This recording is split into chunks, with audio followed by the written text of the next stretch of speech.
नमस्कार, news room live में आप सभी का स्वागत है और मैं हूं आपके साथ आयुष चतुरांश। और 4 बजे के इस बुलेटिन की शुरुआत 4 बड़ी खबरों के साथ करेंगे। आपको बता दें 4 बड़ी खबरें एक एक करके आपको दिखाते हैं। आज उत्तर प्रदेश के अंदर सबसे बड़ी खबर यह है कि मुख्यमंत्री आज पूर्वांचल के दौरे पर हैं और पूर्वांचल के दौरे पर मुख्यमंत्री ने करोड़ों की सौगात इस बार पूर्वांचल वासियों को दी है। साथ ही दूसरी खबर हम आपको दिखाएंगे कि किस तरीके से मायावती ने बाकायदा एक प्रेस कॉन्फ्रेंस करते हुए कांग्रेस और बीजेपी दोनों को निशाने पर लिया है। अब मायावती क्यों ये निशाना साध रही हैं, ये भी विस्तार पूर्वक हम आपको बताएंगे। इसके अलावा आपको ये भी बता दें कि यूपी में ओबीसी के प्रति जो प्रेम है ये एक दिखावा है, ये आरोप भी मायावती की तरफ से लगाया गया है। मायावती ऐसा क्यों कह रही हैं ये भी हम आपको बताएंगे। और चौथी खबर हम आपको दिखाएंगे कि किस तरीके से उत्तर प्रदेश के अंदर डेंगू और वायरल फीवर का कहर लगातार बरकरार है, लगातार लोगों की जान जा रही है, लेकिन उसके बावजूद भी स्थितियां अभी फिलहाल नियंत्रण में आती हुई नजर नहीं आ रही है। तो आज मुख्यमंत्री योगी आदित्यनाथ आपको बता दें कि पूर्वांचल के दौरे पर हैं, जहां पर उन्होंने गाजीपुर और जौनपुर दोनों जगहों पर करोड़ों की सौगात दी है पूर्वांचल वासियों को, और इसी के साथ उन्होंने विपक्ष के ऊपर निशाना भी साधा है। तो ये बड़ी और अहम जानकारी, पहली बड़ी खबर। पूर्वांचल के दौरे पर हैं सीएम योगी आदित्यनाथ, गाजीपुर में सीएम ने करोड़ों की सौगात दी है, ये बड़ी जानकारी। और पूर्वांचल में मुख्यमंत्री ने गाजीपुर और जौनपुर दो जिलों का दौरा किया है, जहां पर करोड़ों की सौगात आज मुख्यमंत्री के द्वारा दी गई है।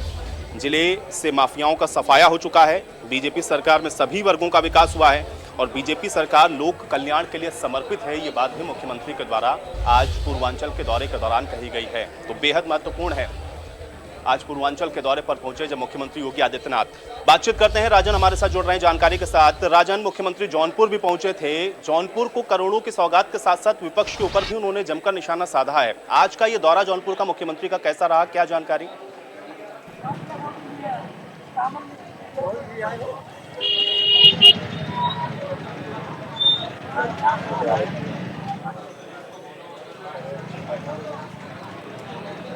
राजन, आप मुझे सुन पा रहे हैं?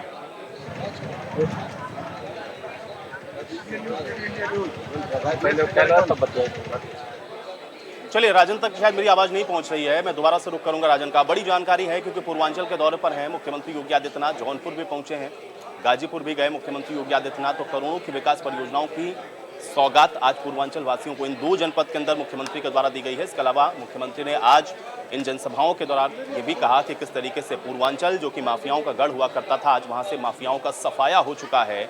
आज सबका साथ, सबके विकास के साथ ही उत्तर प्रदेश के अंदर सरकार बढ़ रही है और पूर्वांचल को मुख्यमंत्री की तरफ से बड़ी सौगात आज दी गई। एक बार फिर से रुक करते हैं, राजन हमारे साथ जुड़ रहे हैं। राजन, आज मुख्यमंत्री पूर्वांचल के दौरे पर हैं, क्या जानकारी?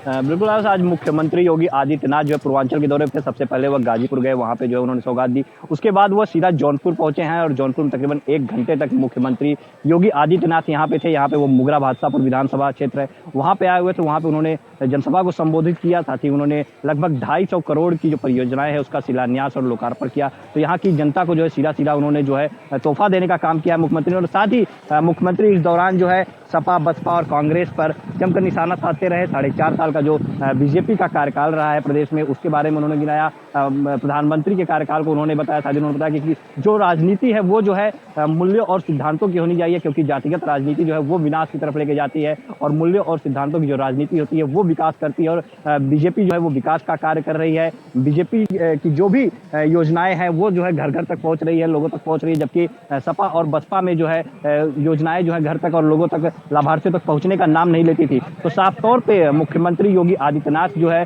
वो विपक्षियों पर यहाँ पे वार करते हुए नजर आए, विपक्षी पार्टियों पे। साथ ही उन्होंने अपनी जो उपलब्धियां हैं उसको बताया, अपने कार्यों को उन्होंने बताया और साथ ही उन्होंने जनता से अपील किया कि जो जौनपुर में कुल 9 विधानसभाएं हैं, जिसमें से 2 विधानसभा जो है वो जो है बीजेपी के खाते में नहीं थी। साफ तौर पर ये जो मुगरा बादशाहपुर विधानसभा है, यहाँ से भी जो है बसपा की कैंडिडेट जो है वो विधायक बनी थी। तो साफ तौर पर मुख्यमंत्री ने यहाँ के लोगों से अपील भी किया कि इस बार जब 2022 का चुनाव हो रहा है तो लोग इन 2 विधानसभाओं में भी जो है भाजपा का कमल खिलाए, जिससे कि जौनपुर में विकास की गंगा जो बह रही है वो सारे विधानसभा में लगातार निरंतर ऐसे ही बहती रहे। बिल्कुल, लेकिन राजन थोड़ा सा और विस्तार पूर्वक बताएं, चूंकि आपने बताया कि 250 करोड़ की ऐसी विकास की परियोजनाएं हैं जो पूर्वांचल के अंदर, खासतौर से गाजीपुर और जौनपुर, अगर हम 2 जनपदों का जिक्र करें तो यहाँ के लिए हैं। ये योजनाएं कितनी कारगर होंगी, इसका कितना जो फायदा है यहाँ की जनता को मिलेगा, इसको भी बताएं। और दूसरा, विरोधियों का स्पष्ट तौर पर संदेश मुख्यमंत्री की तरफ से क्या दिया गया है आज इन जनसभाओं के दौरान भी? जी, बिल्कुल। जितनी भी योजनाएँ हैं, जो परियोजनाएँ जिनका शिलान्यास और लोकार्पण मुख्यमंत्री योगी आदित्यनाथ के द्वारा यहाँ पे किया गया है, तो साफ़ तौर पे उनका जो है सीधा फ़ायदा जो यहाँ की जनता है, जो यहाँ की विधानसभा है, चाहे म म मुगरा बादशाहपुर हो, चाहे मछली शहर हो या फिर बदलापुर हो, वहाँ के लोगों को साफ़ तौर पे मिलेगा और इसको लेके जो है यहाँ की जनता में उत्साह भी देखने को मिला। सुबह से ही लोग जो है अपने मुख्यमंत्री का जो है एक झलक पाने के लिए, उनके संवाद को सुनने के लिए लोगों की भीड़ उमड़ पड़ी थी। मुगरा बादशाहपुर में एक बहुत बड़ी समस्या होती है, मुगरा बादशाहपुर में जो है रेलवे क्रॉसिंग बंद हो जाती है, जिसके बाद जो है आवागमन जो है प्रभावित होता है, जाम की स्थिति बन जाती है, जिसको लेकर पूर्व विधायक सीमा द्विवेदी जो कि भी हैं, उन्होंने जो है मुख्यमंत्री से एक जो है यहाँ पे जो है ओवरब्रिज पास किया जाए, जिससे यहाँ की जो समस्या है जाम की, उससे निजात मिले। तो मुख्यमंत्री ने कहा कि मुजफ्फरपुर विधानसभा क्षेत्र है, यहाँ की विकास परियोजनाएं हैं, यहाँ के विधायक की चलिए राजन, बहुत शुक्रिया फिलहाल इस बातचीत और जानकारी के लिए। हालांकि मुख्यमंत्री पूर्वांचल के दौरे पर हैं और जाहिर बात है कि अब उत्तर प्रदेश के अंदर चुनाव है, इसलिए करोड़ों की सौगात भी दी गई है विपक्षियों पर। आज मुख्यमंत्री ने यहां से भी निशाना साधा है। अब अगली बड़ी खबर का भी रुख कर लेते हैं। आपको बता दें कि मायावती इस समय लगातार विरोधियों को निशाने पर ले रही हैं और आज मायावती ने एक प्रेस कॉन्फ्रेंस करते हुए जमकर निशाना कांग्रेस और बीजेपी इन दोनों ही पार्टियों के ऊपर साधा है। तो बड़ी जानकारी आप तक हम पहुंचा रहे हैं। मायावती ने कांग्रेस और बीजेपी के ऊपर हमला बोला है, जिसमें उन्होंने कहा है कि दलित वर्ग का कांग्रेस के ऊपर कोई भरोसा नहीं है और यूपी में बीजेपी ओबीसी के प्रति जो प्रेम दिखा रही है वो सिर्फ दिखावा है। चुनाव के समय ओबीसी प्रेम बीजेपी को याद आ रहा है। जातीय जनगणना बीजेपी सरकार करवा नहीं रही है। सीएम बदलना कांग्रेस का चुनावी हथकंडा है, दलित सीएम बनाना कांग्रेस का हथकंडा है और पंजाब के दलित लोग इसके बहकावे में ना आए, ये बात मायावती की तरफ से कही गई है। कांग्रेस पार्टी का दलितों पर अभी तक भी पूरा भरोसा नहीं जमा है, किंतु इनके इस दोहरे चाल चरित्र व चेहरे आदि से वहाँ के खासकर दलित वर्ग के लोगों को ज़रूर सावधान रहना है। लेकिन इससे ये भी स्पष्ट है कि कांग्रेस पार्टी यहाँ अकाली दल व बीएसपी के बने गठबंधन से काफ़ी ज़्यादा घबराई हुई है और मुझे ये पूरा भरोसा है कि पंजाब के दलित वर्ग के लोग भी इनके इस हथकंडे के बहकावे में कतई भी नहीं आने वाले हैं। यदि कांग्रेस पार्टी पहले ही इनको पूरे 5 वर्ष के लिए यहाँ का मुख्यमंत्री बना देती, किंतु अब कुछ ही समय के लिए इनको पंजाब का मुख्यमंत्री बनाना, तो इससे तो ये लगता है कि ये केवल इनका कोरा चुनावी हथकंडा है, इसके सिवाय कुछ भी नहीं है। तो मायावती को भी आपने सुना, सीधे तौर पर जो हमलावर अंदाज है आज मायावती का दिखा है और कांग्रेस बीजेपी दोनों को मायावती ने अपने निशाने पर लिया है। बातचीत करते हैं, खुर्रम निजामी हमारे साथ जुड़ रहे हैं बातचीत करने के लिए। खुर्रम, बेहद अहम यह है कि पंजाब की राजनीति को जोड़ते हुए मायावती उत्तर प्रदेश के अंदर बीजेपी और कांग्रेस दोनों पार्टियों के ऊपर हमलावर आज नजर आई हैं। कैसे देखते हैं आज की मायावती के इस प्रेस कॉन्फ्रेंस को और क्या बड़ी बातें आज मायावती की तरफ से कही गई हैं? देखिए, मायावती की जो आज जो प्रेस कॉन्फ्रेंस था वो पूरी पंजाब पर सीमित थी। जिस तरीके से पंजाब में दलित मुख्यमंत्री बनाया है, कांग्रेस ने दलित कार्ड खेला पंजाब में, जिसका असर उत्तर प्रदेश के चुनाव में भी हो सकता है, उसको लेकर के, उस संभावित प्रभाव को लेकर के मायावती की आज पूरी चीज थी। मायावती ने साफ तौर पर कहा कि आखिर चुनाव के वक्त ही कांग्रेस को दलित याद आ रहे हैं और चुनाव के वक्त भारतीय जनता पार्टी को ओबीसी याद आ रहे हैं, यानी कि सिर्फ चुनावी हथकंडा है, ये कहना चाहती थी मायावती।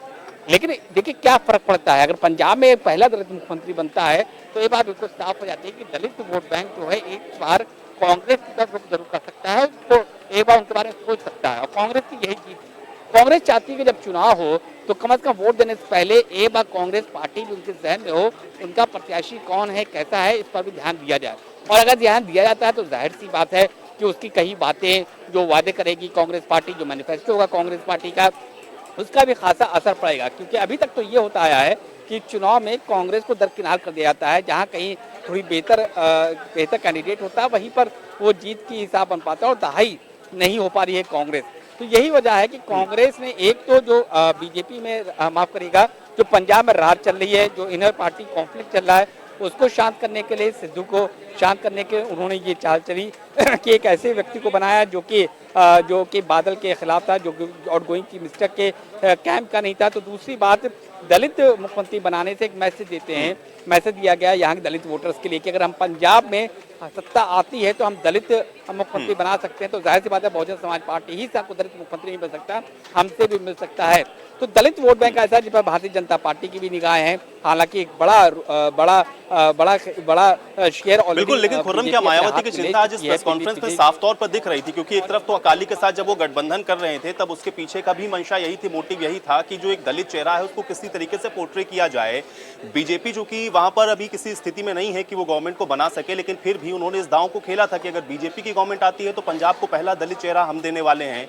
क्या इन सबसे आगे बढ़ते हुए जो कांग्रेस की तरफ से निर्णय लिया गया है, इस वजह से भी आज ये परेशानी मायावती की दिखी है और वो झलक रहा था? और क्योंकि उत्तर प्रदेश में भी चुनाव है इसलिए ओबीसी के साथ भी मायावती इसको जोड़ती हुई नजर आई है।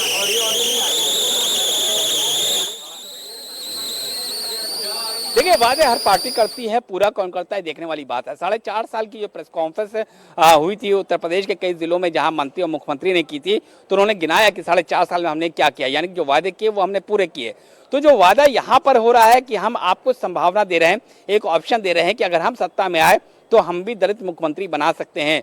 पंजाब का समीकरण छोड़ दीजिए, हम उत्तर प्रदेश के समीकरण की बात करें तो जाहिर सी बात है कि जिस तरीके से उत्तर प्रदेश में समीकरण बदल रहे हैं, रचे जा रहे हैं, उसी तरीके से आप देखिए कि जो दलित वोट बैंक है या ओबीसी वोट बैंक है या माइनॉरिटी वोट बैंक है, अल्पसंख्यक वोट बैंक है, इनको किस तरीके से अपनी तरफ खींचा जाए, इसकी लगातार कोशिश चल रही है। और चुनाव कैंपेन अपने खुमार में आए उससे पहले ही दलित को मुख्यमंत्री पंजाब में बना करके ये मंशा साफ कर दी है कांग्रेस पार्टी ने कि दलित वोट बैंक को लेकर बेहद सीरियस है। एक तीर से कई शिकार किए हैं कांग्रेस पार्टी ने, वहाँ इंटरनल फ्यूड को खत्म किया। दूसरी बात, यहाँ पर एक मैसेज दिया कि हम सत्ता में आते हैं तो हम जो वादा करते हैं हम कर देते हैं, यानी कि अगर हम सत्ता में आए तो दलित मुख्यमंत्री भी हो सकता है। अब दो ऑप्शन हो गए, अगर दलित चाहते हैं कि उनकी तरफ से कोई मुख्यमंत्री बने तो एक तो बहुजन समाज पार्टी है, जहाँ स्वाभाविक तौर पर मायावती ही मुख्यमंत्री होंगी, वो दलित है। दूसरी तरफ है कांग्रेस पार्टी ने एक दलित मुख्यमंत्री बना के मैसेज दिया, जैसे कि मनमोहन सिंह को प्राइम मिनिस्टर बनाकर सिख कम्युनिटी में मैसेज दिया था कि देखिए हम जिसके साथ हैं उसके साथ खड़े होते हैं। और आप देखिए कि कांग्रेस ने जो गलती की थी पहले कि जब 2 बार लगातार सरकार थी केंद्र में, तो यहाँ से जो जातीय समीकरण नहीं साधे थे, लेकिन अब जातीय समीकरण कांग्रेस ने साधना शुरू कर दिए। भले ही पंजाब से शुरुआत की हो, तो ये बताता है कि आगामी चुनाव जो उत्तर प्रदेश में होना है उसको लेकर वो कितने गंभीर है, कितने सीरियस है और लगातार जातीय समीकरण पे काम भी कर रहे हैं।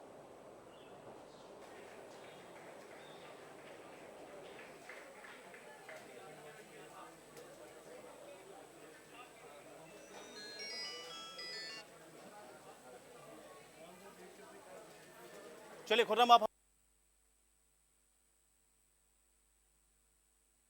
देखिए आजम खान की मुश्किलें भी बढ़ती हुई लगातार नजर आ रही हैं।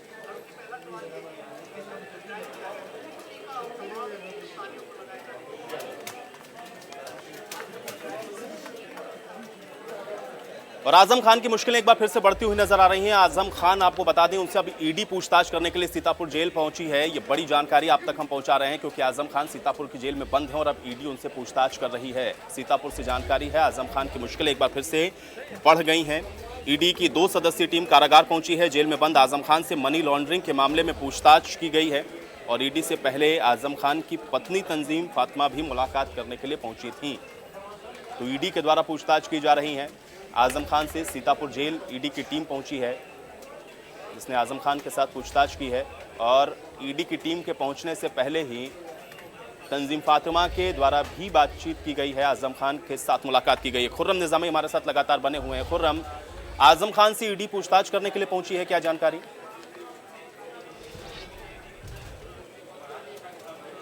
देखिए, आज पहला दिन है ईडी पूछताछ का। मनी लॉन्ड्रिंग को लेकर पूछताछ शुरू हुई है आज, जो 24 तक चल सकती है, क्योंकि 20 से 24 तक का समय मिला है ईडी को उनसे पूछताछ करने का। जाहिर सी बात है सीतापुर जेल में बंद है आजम खान और वहीं उनसे अंदर ही पूछताछ होगी और ईडी कोर्ट से निर्देश भी लेकर आई है, यहाँ से रखाए 20 से 24 तारीख तक की पूछताछ करेगी। लेकिन अब आप इसका असर क्या हो सकता है, सिर्फ आजम खान नहीं बल्कि अतीक हो या मुख्तार, इन सबसे ईडी पूछताछ करी है मनी लॉन्ड्रिंग को लेकर के और आजम खान की मुश्किलें और बढ़ेंगी ये तो तय है, क्योंकि जिस तरीके से चुनाव करीब आ रहा है, उसी हिसाब से उन पर शिकंजा भी लगातार कसता जा रहा है।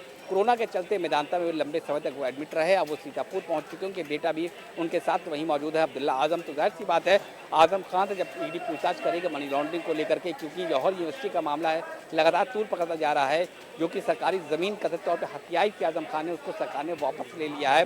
जो किसानों ने मुकदमे किए उस पर सुनवाई हो रही है। तो जाहिर सी बात है, आजम खान के लिए ईडी जब पूछताछ करेगी तो और दिक्कतें बढ़ेगी। अब देखना यही है कि जब ईडी भी पूछताछ खत्म करेगी तो क्या कुछ को हासिल होता है और आजम खान की मुश्किलों में कितना इजाफा होता है, ये तो आने वाला वक्त ही बताएगा। बिल्कुल खुर्रम, लेकिन आप कह रहे हैं कि इसका असर जो सीधे तौर पर आगे आने वाले जो चुनाव है उसके ऊपर भी कहीं ना कहीं देखने को मिल सकता है। इसका इसके साथ क्या कनेक्शन है? क्योंकि मनी लॉन्ड्रिंग के तहत ईडी की ये जो टीम है वो मुलाकात करने के लिए पहुंची है, बात उनसे उनके साथ पूछताछ भी हो रही है। इससे पहले भी कई बार ये पूछताछ हो चुकी है, लेकिन अभी इसका इम्पैक्ट क्या पड़ता हुआ फिर आप देख रहे हैं और राजनीति के साथ ही क्यों जुड़ता हुआ नजर आ रहा है? देखिए, जैसे जैसे चुनाव करीब आता जा रहा है, चुनाव परवान चढ़ता जा रहा है, वैसे वैसे हर एक मूवमेंट के मायने होते हैं और उसकी अपनी इम्पोर्टेंस होती है। अब ईडी जो 20 से 24 के बीच का वक्त मिला है, 20, 21, 22, 23, 24, 5 दिन का वक्त मिला है, इन 5 दिनों में लगातार ईडी आजम खान से पूछताछ करेगी और वो खबरें भी बनेंगी। जब खबरें बनेंगी, सुर्खियां बनेंगी, ये कहा जाएगा कि हम सिर्फ कार्रवाई नहीं करते, उसको अंजाम तक पहुंचाएंगे, ये सत्ता पक्ष बोलेगी। आजम खान के मामले पर, मुख्तार के मामले पर, अतीक के मामले पर। तो ये बताता है किस तरीके से माफियाओं पर शिकंजा कस जा रहा है, जो भ्रष्टाचारी है उन पर हम कैसे शिकंजा कस रहे हैं। ये साबित करने के लिए और दिखाने के लिए भी इस प्रक्रिया का इस्तेमाल किया जाएगा। मैं ये नहीं कह रहा हूँ कि ईडी जो पूछताछ कर रही है उसके पीछे पॉलिटिकल बिहेव है, यानी कि इसे पॉलिटिकली मोटिवेटेड स्टेप है। एजेंसीज अपना काम कर रही हैं, लेकिन जो राजनेता होते हैं उनको मालूम होता है कि उस स्टेप को अपने फेवर में कैसे लेना है। यानी कि जो ईडी पूछताछ कर रही है इसी को लेकर बताएंगे कि देखिए, हम लगातार शिकंजा कस रहे हैं और उनके लिए ज़मीन कम कर रहे हैं कि ताकि चल ना पाए, ज़मीन थी गर्म कर देंगे कि ज़मीन पर कदम रखते वो घबराए और कदम रख ना पाए। तो जाहिर सी बात है, जब कैंपेन अपने चरम पे पहुंचेगा तो ये सब चीज़ें उसमें ऐड ऑन करेगी, उसमें फ्यूल का काम करेगी। जब रामपुर में आजम खान के खिलाफ कैंपेन करेंगे भारतीय जनता पार्टी के स्टार प्रचारक, जब और ज़िलों में प्रचार करेंगे, तो जाहिर सी बात है वहाँ पर ये बताया जाएगा कि आजम खान जो एक बार कद्दावर मंत्री थे, उन पर हाथ डालने से पहले भी प्रशासन और शासन सोचता था। तो आज चलिए, बहुत शुक्रिया खुर्रम फिलहाल इस बातचीत और जानकारी के लिए। और उत्तर प्रदेश के अंदर डेंगू और वायरल का कहर भी लगातार जारी है। आपको बता दें कि मामले लगातार उत्तर प्रदेश के अंदर डेंगू और वायरल के बढ़ रहे हैं। प्रदेश में अब 100 से ज़्यादा मौतें डेंगू की वजह से हो चुकी हैं और कई मरीज रोजाना सामने आ रहे हैं। फिरोजाबाद का अगर जिक्र करें तो अब तक 62 से ज़्यादा लोग इनकी जान जा चुकी है डेंगू के चलते, और आगरा और मथुरा के अस्पतालों में डेंगू के कई मरीज अभी भी मिल रहे हैं। बड़ी जानकारी है, डेंगू और वायरल फीवर का कहर लगातार बरकरार है। 100 से ज़्यादा लोगों की मौत हो चुकी है। अकेले फिरोजाबाद का अगर आप जिक्र करेंगे तो 62 से ज़्यादा लोग अपनी जान फिरोजाबाद में गंवा चुके हैं और आंकड़ा लगातार बढ़ता हुआ आंकड़ा नजर आ रहा है। मोहम्मद शाहिद हमारे साथ जुड़ रहे हैं बातचीत करने के लिए। शाहिद, लगातार डेंगू के जो मामले हैं वो बढ़ते हुए नजर आ रहे हैं, फिलहाल अभी अपडेट क्या है?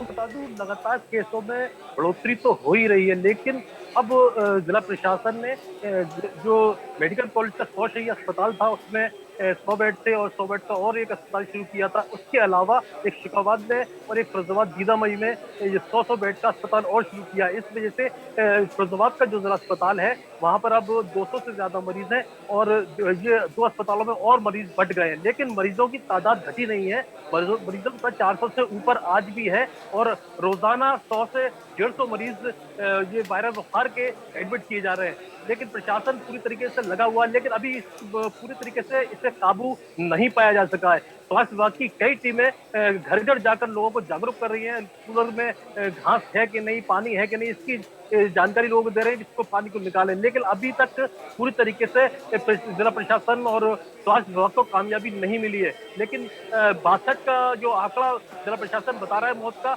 लेकिन मौतों का कहीं आंकड़ा ज्यादा है। और यहाँ तक बता दूं, जिला अस्पताल के अलावा प्राइवेट हॉस्पिटल्स और प्राइवेट डॉक्टर्स में मरीजों की भीड़ लगी हुई है और अस्पतालों से ज्यादा, सरकारी अस्पतालों से ज्यादा प्राइवेट लोग इलाज करा रहे हैं, क्योंकि इनका कहना है कि सरकारी अस्पताल में सही इलाज उनको मुहैया नहीं किया जा रहा। इस वजह से लोग प्राइवेट अस्पतालों की तरफ जा रहे हैं, वहां अपना इलाज करा रहे हैं। जी मोहम्मद शायद ये बताएं, चूंकि मुख्यमंत्री ने लगातार इसको लेकर के जो मीटिंग्स हैं वो की हैं, अधिकारियों को सीधे तौर पे उन्होंने निर्देशित किया है, खासतौर से स्वास्थ्य संबंधी जो व्यवस्थाएं हैं उनको बेहतर भी किया जाए।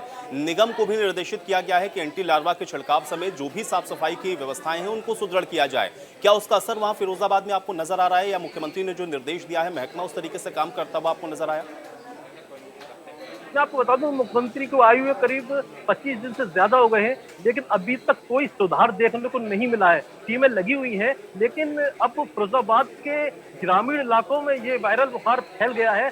गांव-गांव में लोग बीमार हैं, घर-घर में चारपाई बिछी हुई है। इतनी बड़ी तादाद में यहाँ पर मरीज हैं कि अब जो टीमें हैं वो पूरी तरीके से सक्षम नहीं है, हर घर में नहीं पहुंच पा रही है, हर गांव में नहीं पहुंच पा रही है। इस वजह से कुछ कठिनाइयां आ रही हैं, लेकिन टीमें लगी हुई हैं। लेकिन इतनी बड़ी तादाद में मरीज हैं, इसको अभी काबू में पाना मुश्किल है, लेकिन टीमें लगी हैं और बड़े अधिकारी फिरोजाबाद में डेरा डाले हुए हैं और लोगों को जागरूक कर रहे हैं। अस्पताल में रोजाना निरीक्षण भी किया जा रहा है और दिशा निर्देश दिए जा रहे हैं, लेकिन इसका असर देखने को नहीं मिल रहा है। जिला अस्पताल में तमाम मरीज ऐसे हैं जो बाहर आकर कहते हैं कि हमें सही इलाज नहीं मिला है। मीडिया को पूरी तरीके से अंदर जाने के लिए पाबंदी लगा दी गई है। अब मीडिया को कोई जानकारी जिला प्रशासन की तरफ से नहीं दी जा रही है, कितने मरीज हैं कितने नहीं है। मीडिया को जो जानकारी पहले दी जा रही थी, अब बिल्कुल पूरी तरीके से उसे बंद कर दिया गया है। जी चलिए, शायद बहुत शुक्रिया इस बातचीत और जानकारी के लिए। तो अब देखना यह है कि जो मुख्यमंत्री ने निर्देश दिए हैं उसका असर कब तक इन अधिकारियों के ऊपर देखने को मिलता है। चलिए, इसी के साथ न्यूज रूम लाइव में मेरे साथ फिलहाल इतना ही, लेकिन आप बने रहिए इंडिया न्यूज उत्तर प्रदेश उत्तराखंड के साथ। नमस्कार।